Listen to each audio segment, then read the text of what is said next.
Go yard. I got so much motherfucking design on right now.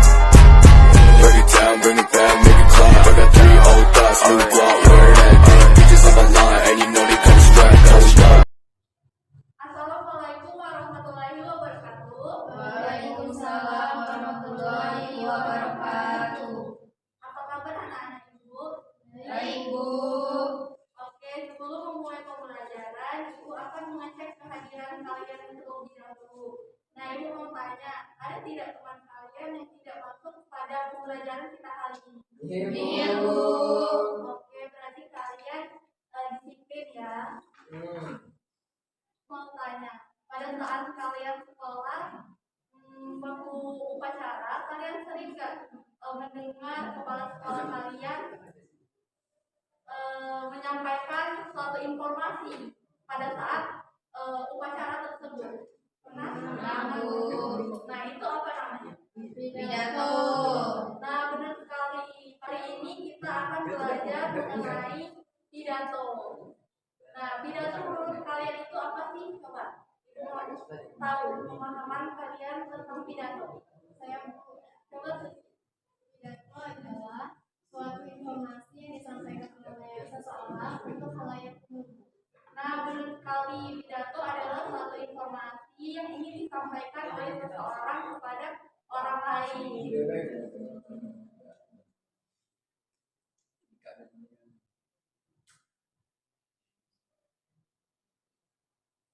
Nah, menurut Kamus Besar Bahasa Indonesia, pidato merupakan sebuah ungkapan dari pikiran menjadi sebuah bentuk kata-kata.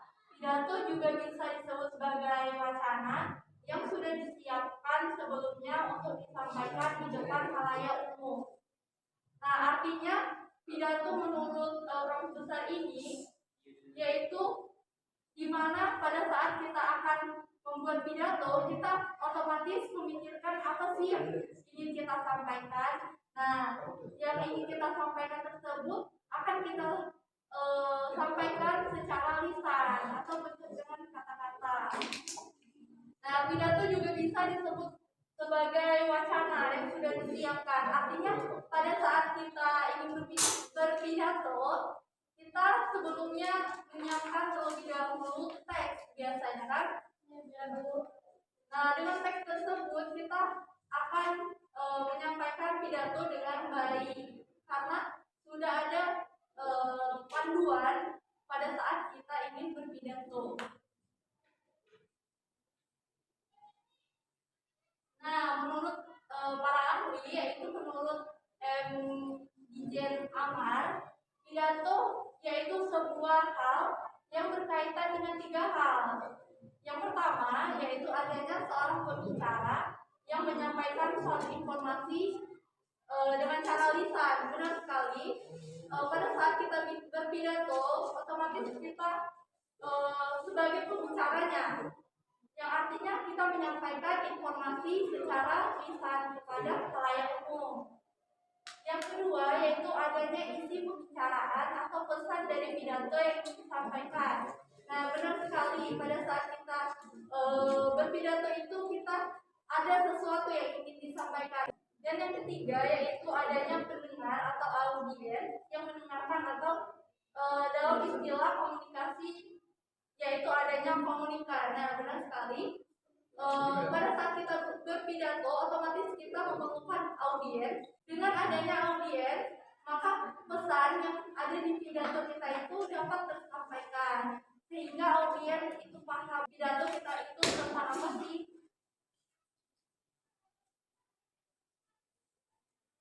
Nah, ciri-ciri pidato yang pertama yaitu tujuan pidatonya jelas dan bersifat kebenaran. Artinya semua apa yang kita ucapkan pada saat berpidato itu jelas dan sudah diketahui kebenarannya. Nah, pada saat sebelum kita membuat pidato, otomatis kita menganalisis terlebih dahulu apa sih yang ingin kita sampaikan kepada khalayak umum. Yang kedua yaitu disampaikan dengan jelas. Artinya pada saat kita berpidato, intonasi, lafal, pengucapan kita itu jelas agar audiens itu tahu apa sih pidato kita tersebut. Nah, dengan menggunakan intonasi yang jelas, terus lafal yang tepat, audiens akan tertarik mengenai isi pidato kita tersebut, sehingga audiens dapat atau rasa ingin tahu audiens itu meningkat.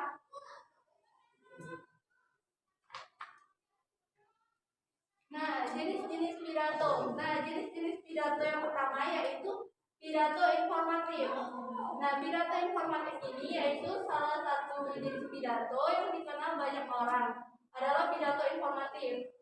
Pidato informatif adalah pidato yang memiliki tujuan untuk menyampaikan sebuah pengetahuan atau informasi penting. Contoh-contoh dari pidato informatif ini seperti laporan ilmiah atau karya-karya ilmiah yang ingin disampaikan oleh seseorang, yang otomatis memberitahukan kepada khalayak umum tentang pengetahuan atau informasi mengenai laporan ilmiah tersebut.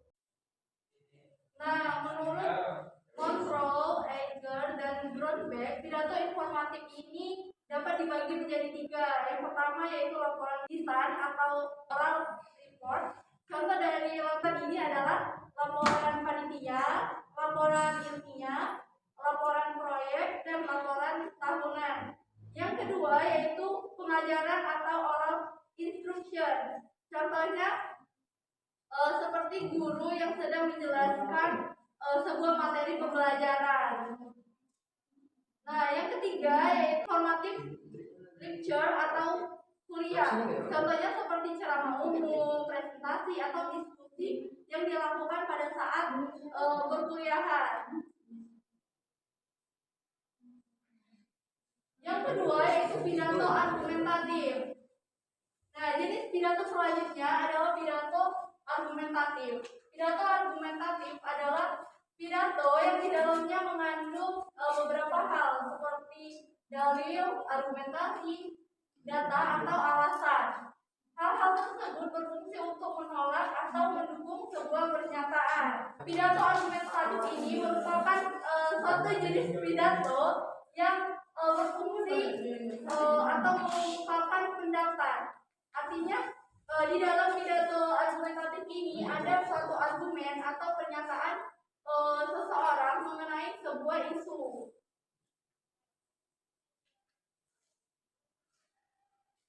Yang ketiga yaitu pidato rekreatif. Nah, jenis pidato rekreatif sering disebut juga dengan pidato kekeluargaan. Pidato jenis ini umumnya akan menyuguhkan sebuah kegembiraan. Artinya jenis pidato rekreatif ini merupakan jenis pidato yang non formal, tidak terlalu baku bahasanya. Nah, karena di dalam pidato rekreatif ini kan ada lelucon. Ya. Dan yang keempat yaitu pidato persuasif. Nah, jenis pidato keempat adalah pidato persuasif. Tujuan dari pidato persuasif adalah untuk mempengaruhi pendengarnya. Artinya, seseorang yang akan menyampaikan pidato, nah, orang tersebut akan berusaha membujuk, mengajak, mempengaruhi audiens agar mengikuti apa yang ingin dibicarakan pada pidatonya. Artinya, ada suatu unsur-unsur mengajak di dalam pidato tersebut.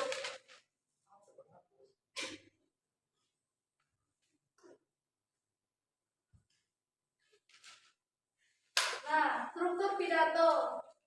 Struktur pidato ini dibagi menjadi 3, yaitu pembuka, isi pidato, dan penutup pidato.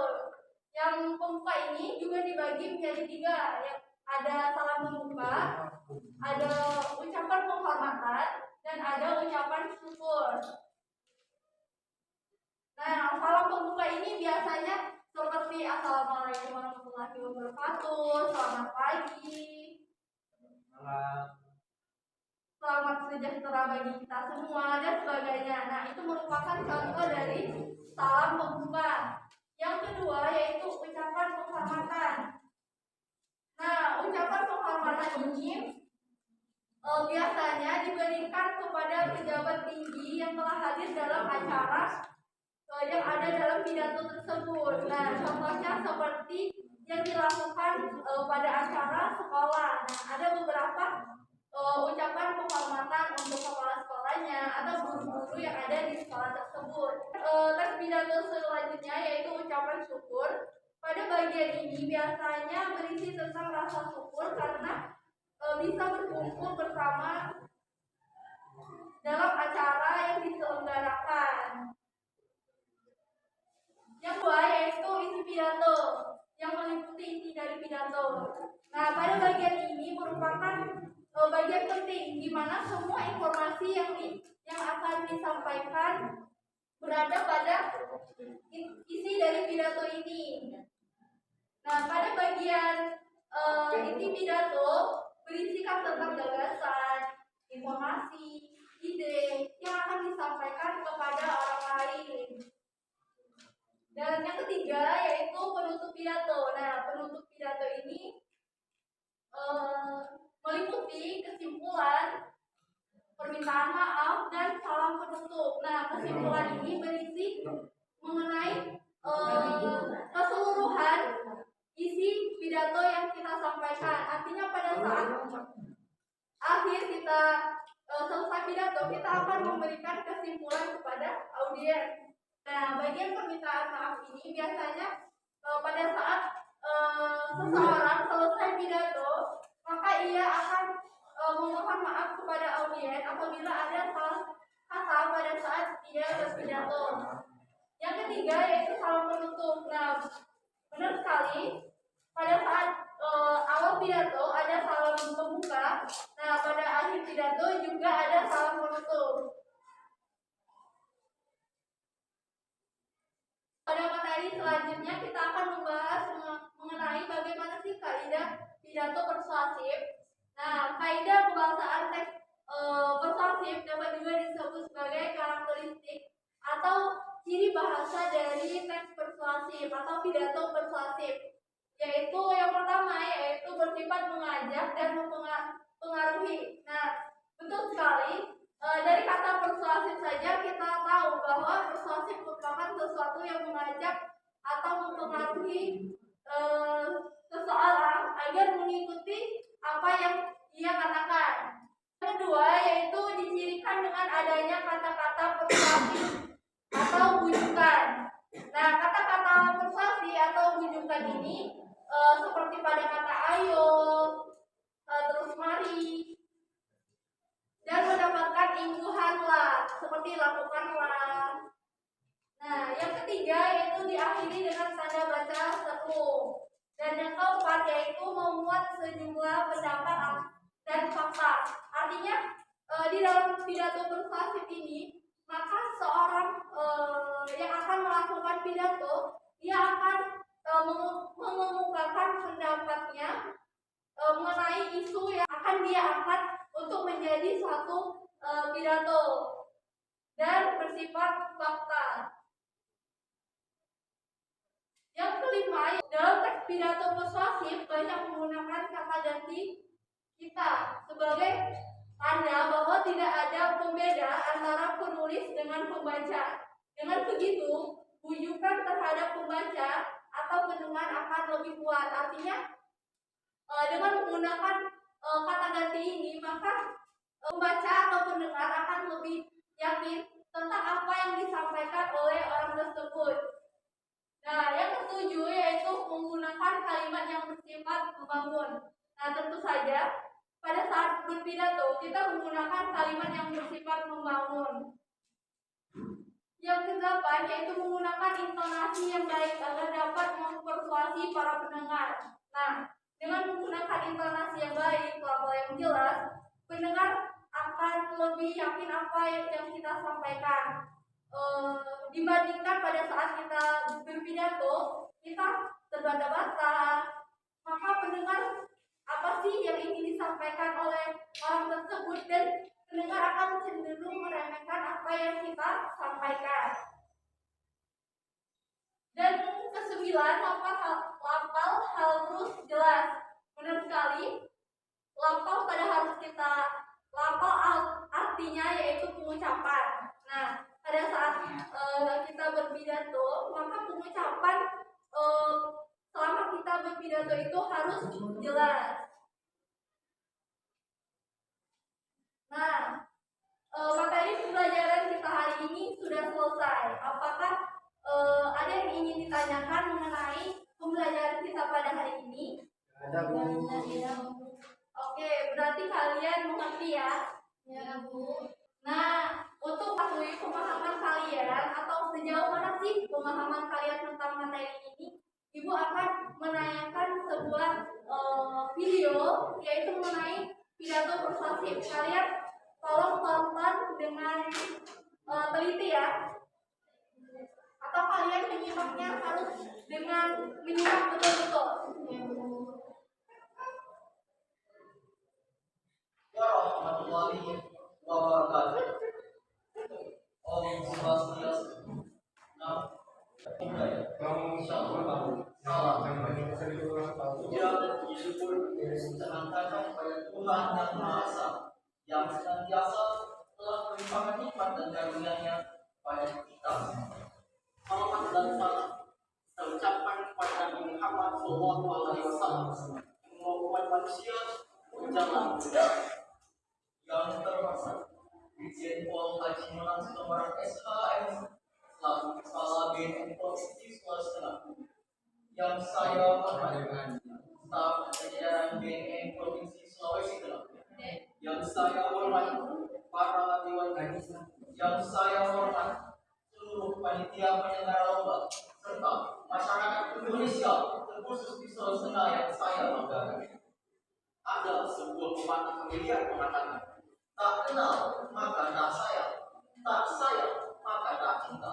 Maka dari itu perkenalkan, nama saya Arif Rahmanto, siswa pelajar dari Mantua Kota. Panitia telah memilih tema dalam merayakan hari ulang tahun BNN Republik Indonesia ke-20 tahun, yaitu pencegahan dan pemberantasan penyalahgunaan dan peredaran gelap narkotika P4G. Saya sebagai peserta lomba sekaligus generasi penerus bangsa Indonesia merasa sangat bangga dengan tema tersebut. Kenapa? Dan mengapa saya bangga? Karena saya adalah salah satu generasi penerus bangsa Indonesia. Wajib hukumnya menjadi kebanggaan agama, nusa, dan bangsa. Jalan-jalan ke Sulawesi Tengah. Jangan lupa mampir ke Kota Baru makan kali. Janganlah Anda sekali-kali menyalahgunakan narkoba. Siap-siap masa depan Anda suram dan loyo. Wahai pemuda-pemudi generasi penerus bangsa Indonesia, di era globalisasi yang semakin berkembang, sepatutnya kita ketahui bersama bahwa negara kita, Indonesia, sedang dalam bahaya dengan salah satu kasus, yaitu penyalahgunaan narkoba. Narkoba tidak hanya menyerang Indonesia saja, tapi berdampak ke seluruh belahan dunia. Narkoba merupakan singkatan dari narkotika, psikotropika, dan bahan berbahaya lainnya. Menurut Undang-Undang Nomor 35 Tahun 2009 mengatakan bahwa narkotika adalah zat atau obat yang berasal dari tanaman atau bukan tanaman, baik sintetis maupun semi-sintetis, yang dapat menyebabkan penurunan atau perubahan kesadaran, hilangnya sendiri, dan dapat menimbulkan ketergantungan. Penyalahgunaan, mengedar, maupun pemakaian narkoba dapat terjerat hukum dan dapat menimbulkan kematian. Narkoba seharusnya tidak berbahaya jika digunakan dengan sebaik-baiknya dengan cara yang tepat, yaitu untuk pelayanan medis. Akan tetapi sangat disayangkan ada sekelompok manusia yang banyak menyalahgunakannya. Menurut data pada tahun 2021 yang dikatakan oleh Ketua Majelis Permusyawaratan Rakyat Indonesia mengatakan bahwa Indonesia menempati posisi ketiga dunia. Dalam tingkat ASEAN, Indonesia menjadi peringkat tertinggi dengan kasus penyalahgunaan narkoba. Dan menurut data pada tahun 2020, Sulawesi Tengah menempati posisi keempat dengan jumlah kasus penyalahgunaan narkoba di Indonesia. Bung Karno pernah berkata, beri aku 1000 orang tua, niscaya akan cabut semir dari akarnya. Dan beri aku 10 orang pemuda, niscaya akan mengguncangkan dunia. Negara kita adalah negara jumlah penduduk terbesar di dunia. Negara kita adalah negara harapan umat manusia yang memiliki sumber daya alam yang sangat melimpah. Dan negara kita kadang-kadang akan menjadi negara terbaik di dunia. Lantas, bagaimana dengan sumber daya manusia? Bagaimana jadinya apabila rakyat Indonesia terus-menerus menyalahgunakan narkoba tanpa mengingat bahaya maupun dosa? Katanya mau jadi orang sukses, katanya mau jadi kebanggaan orang tua dan keluarga, katanya mau jadi kebanggaan agama, nusa dan bangsa, dan katanya lagi mau masuk surga. Lantas, mengapa masih saja menyalahgunakan narkoba? Saya selaku generasi penerus bangsa Indonesia sangat merasa kecewa dan khawatir dengan kasus penyalahgunaan narkoba. Meskipun negara kita telah memiliki BNN, Polri, dan lembaga lainnya, namun perang melawan penyalahgunaan narkoba dan akan terus selesaikan jika hanya mengandalkan suatu institusi untuk melawannya. Dibutuhkan seluruh elemen masyarakat untuk melawan penyalahgunaan narkoba. Maka dari itu, saya dan kita semua selaku generasi penerus bangsa Indonesia harus mengambil sikap tegas untuk perang terhadap narkoba, karena ini merupakan musuh yang nyata dan dapat menimbulkan berbagai hal kerusakan negara kita.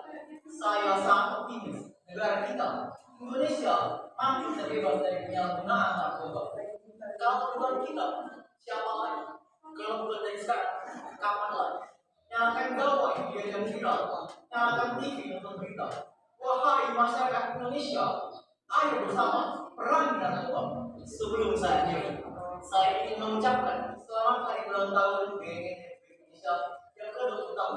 Pesan saya, selamat bertugas untuk menuju Indonesia bersih dari narkoba.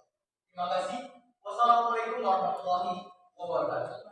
Nah, tadi kan Ibu sudah selesai menayangkan video dan kalian sudah menyimak video, benar atau tidak? Benar, Bu. Nah, setelah kalian selesai melihat video, Ibu akan menanyakan seberapa mana pemahaman kalian mengenai video yang Ibu tayangkan tadi. Nah, di sini Ibu akan menanyakan struktur pidato. Nah, di sana tadi ada atau tidak salam pembuka? Ada, Bu. Ada bagian mana? Bagian assalamualaikum, selamat pagi, Bu. Nah, benar sekali. Salam pembuka itu biasanya seperti assalamualaikum dan selamat pagi. Dan yang kedua yaitu Ibu akan menanyakan tentang ucapan penghormatan. Ada atau tidak ucapan penghormatan pada video pidato yang Ibu tayangkan tadi? Ada, Bu. Seperti apa ucapan penghormatannya? Ucapan penghormatannya seperti yang terhormat kepada Bapak pimpinan BNN Kota Provinsi Sulawesi Tengah. Nah, benar sekali. Nah, ucapan penghormatannya tadi pada bagian di mana orang tersebut mengucapkan penghormatan kepada kepala BNN karena telah menyelenggarakan lomba. Dan yang ketiga yaitu ucapan syukur. Ada atau tidak? Ada, Bu. Nah, benar sekali ada ya ucapan rasa syukurnya, di mana dia mengucapkan sangat bersyukur karena sudah terselenggarakannya lomba. Dan yang keempat yaitu isi pidato. Nah, ini merupakan bagian penting di mana isi pidato ini. Apa sih isi pidato yang Ibu tayangkan tadi? Coba dari isi pidato yang ditayangkan tadi berisi tentang bersamanya kalian. Nah, benar sekali. Nah, isi pidato yang Ibu tayangkan tadi mengenai upaya bagaimana sih kita generasi muda untuk memberantas atau memerangi narkoba agar penyalahgunaan narkoba itu tidak semakin meningkat. Nah, yang terakhir yaitu penutup pidato. Nah, ada atau tidak penutup pidatonya seperti salam penutup dan ucapan permohonan maaf? Ada, Bu. Nah, benar sekali pada bagian penutup pidato ini ada ya, di mana ia mengucapkan permohonan maaf apabila ada salah kata pada saat dia sedang berpidato dan mengucapkan salam pada saat dia selesai berpidato. Nah, Ibu rasa kalian sudah sangat menyimak apa ditanyakan? Tidak, Bu. Baiklah. Jadi itu saja sih pembelajaran kita kali ini mengenai materi pidato persuasif. Ibu ucapkan terima kasih dan Ibu akhiri. Wassalamualaikum warahmatullahi wabarakatuh. Waalaikumsalam warahmatullahi wabarakatuh. Break it down, bring it back, make it clap. I got 3 old thoughts, new block.